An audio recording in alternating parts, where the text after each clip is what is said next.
Tony Pollard versus Ezekiel Elliott. The big question for the Dallas Cowboys. Except the answer is pretty obvious. It's Tony Pollard. Just about every single metric you can find will tell you that Pollard has been the superior back since he arrived in Dallas 4 years ago. It seems like everyone knows that Tony Pollard is better than Ezekiel Elliott, except for one person, Jerry Jones. Pollard has been incredible since Zeke went down with a knee injury. However, Jerry Jones said that Zeke will return as the starter when he returns. I have to imagine that one of the biggest reasons for Jerry's unwillingness to move on from Zeke is that contract. Remember when Elliott held out? Well, Dallas gave him a 6-year, $90 million contract. That sure is a lot for a running back. There is a potential out after the season that would only result in a nearly $12 million dead cap. The Cowboys are going to owe Zeke a lot of money in the future. He'll be $16 million against the cap in 2023, $14 million in 2024, $17 million in 2025, and finally $16 million in 2026. Dallas is looking at 4 more years of Ezekiel Elliott. On the other hand, Tony Pollard is going to be a free agent after this season. He's on the last year of his rookie deal, and he's going to make a good amount in the offseason once he's out of Dallas. Ezekiel Elliott has been dealing with a knee injury. He actually played through an MCL sprain in week 7, but then missed a week. The reality is, the Cowboys' bye couldn't be timed any better for Zeke, who could really use week 9 off to recover. While he's been out, it's been the Tony Pollard show. Pollard has been a beast carrying the bulk for Dallas. Zeke missed the Cowboys' week 8 bout against the Bears, and Pollard was fantastic. He only had 14 carries, but he took them for 131 yards and 3 touchdowns. He had 9.4 yards per carry. Looking at lone stats through this season so far, Tony Pollard has easily been the superior rusher. Zeke has carried the ball 109 times to Pollard's 81. That's a pretty big discrepancy. Despite that, Zeke has just 443 yards and 4 touchdowns to Tony Pollard's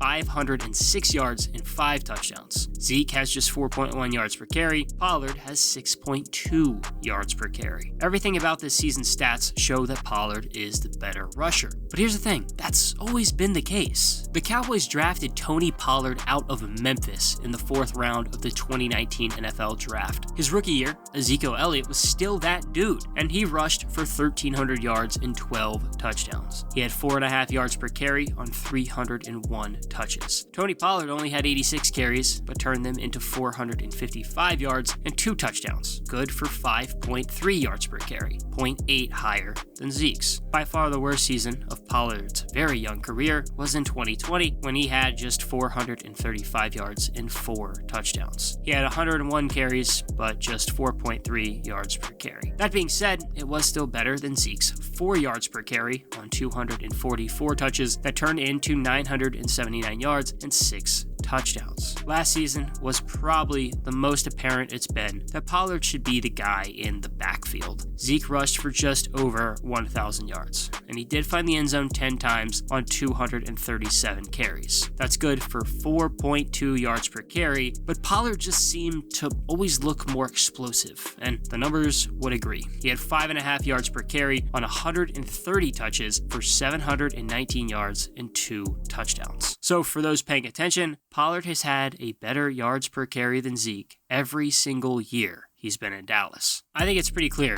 that Tony Pollard has been the better and more valuable back in Dallas for a little while now, but the Cowboys are best when both are getting carries, and that's because of how different the two are. Ezekiel Elliott is more of a bruiser back who is going to run downhill and play between the tackles. It makes sense to throw out Zeke in short yardage situations or on the goal line, and then put Pollard out in other situations. One of the biggest pros of Zeke is his pass protection. Anyone that's watched the Cowboys extensively has probably seen the difference between the two in pass pro. Elliott is pretty good, and Pollard has always struggled a bit there. That being said, Pollard is a lot better in the pass game. If you want the back blocking, Zeke is the clear winner. If you're looking for a guy to come out of the backfield and catch passes, it's Tony Pollard. And it's pretty clear that the Cowboys have preferred him in that role more recently. Elliott has gotten more receptions than Pollard every season before this year, but Pollard currently has 12 catches for over 100 yards. That's good for 10.1 yards per reception. So far, Zeke has 6 catches for 32 yards. That's 5.3 yards per reception. Here's the thing though, Ezekiel Elliott is a leader on this team. He and Dak Prescott have been the two leaders in Dallas since 2016. Benching Ezekiel Elliott could cause some sort of an issue in that locker room, considering he is one of the guys that has a big voice. That being said, he just shouldn't be the one getting the large majority of the carries. Zeke can be the starter, but Pollard has proven he's the guy that should be getting most of the touches. He's been better in just about every single statistic, and Tony Pollard has earned his spot. Just sitting down and watching Cowboys games, it feels like Tony Pollard is the most explosive runner, at least at this point in his career. Ezekiel Elliott is still good, and I think that's something that gets overlooked a lot. Of course, his numbers haven't been as good from the beginning of his career, but I wouldn't even blame that one all on Zeke. He did get accustomed to playing behind one of the best offensive lines in football for years, and even now that he is behind one of the worst of his career, Dallas still has a top half line in the league. Dallas drafted Tyler Smith in the first round, and you really do have to give him a lot of credit for how he's played as a rookie, because he stepped in for an injured Tyron Smith. Unfortunately, Zach Martin hasn't been nearly as good as his old self, but at the end of the day, Dallas's offensive line has still been good enough. The Cowboys have had a lot of offensive struggles this season. That hasn't been much of a surprise, and I think a lot of that does come with Dak Prescott getting injured and having to be replaced by Cooper Rush. OC Kellen Moore very clearly dumbed down the offense after that, and it just began asking Rush to make easy passes and making sure he wasn't losing Dallas games. But he was never going to be as good as Dak Prescott. Now, the only time we really saw Prescott before the injury was in Week 1 against Tampa Bay, and the offense was really bad. As we know now, the Buccaneers aren't exactly a good team, which makes it even worse. Regardless, the offense has been bad. It got even worse under Cooper Rush, but now that Dak is